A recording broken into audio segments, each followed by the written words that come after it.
Bonjour Catherine, nous voici réunis à nouveau pour évoquer la place des femmes dans la société. Donc la semaine dernière, nous avons pu t'écouter sur le thème de la passion suscitée par la parité, ce qui m'amène aujourd'hui à te poser ma question, ma deuxième question. Est-ce que les hommes ont peur des femmes? Alors, est-ce que les hommes ont peur des femmes? J'aurais tendance à dire, est-ce que nous n'avons pas tous peur les uns des autres en réalité?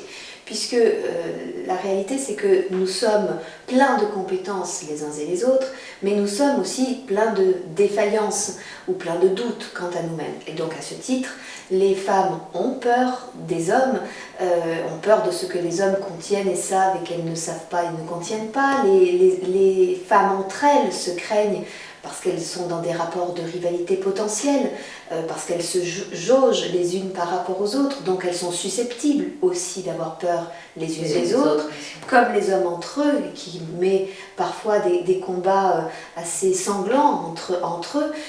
Eh bien à ce titre, oui, les hommes sont en droit, légitimement, de ressentir une peur à l'égard de ce partage de territoire dont nous parlions la dernière fois, avec les femmes.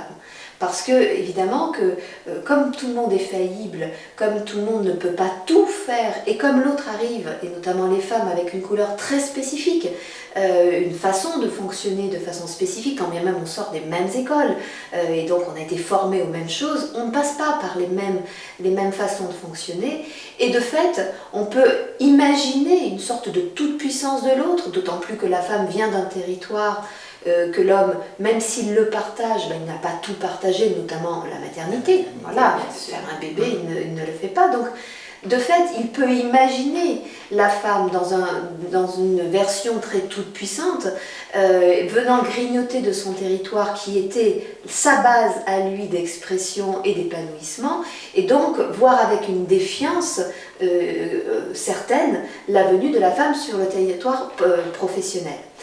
Ceci étant, évidemment, ça ne manque pas d'être au contraire un grand enrichissement que ce partage. Et une énorme complémentarité.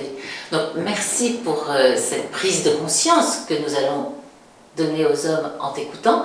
Est-ce que ça pourrait les désamorcer, ces peurs, à partir du moment où cette prise de conscience s'installe? Alors, déjà prendre conscience que l'on a peur permet de voir en quoi la peur est assez fantasmatique, puisque la réalité c'est que l'autre est un soutien, et ce sont que les peurs qui font on est dangereux l'un pour l'autre. Si les deux ont peur, on n'est pas fertile. Maintenant, ceci étant, chacun a une histoire personnelle, et selon les histoires personnelles, selon les femmes qui ont été autour de nous, on a plus ou moins fortement la lecture de la dangerosité. Et donc parfois il faut aller un peu plus loin que simplement la prise de conscience. Merci Catherine pour cette conversation passionnante. Merci.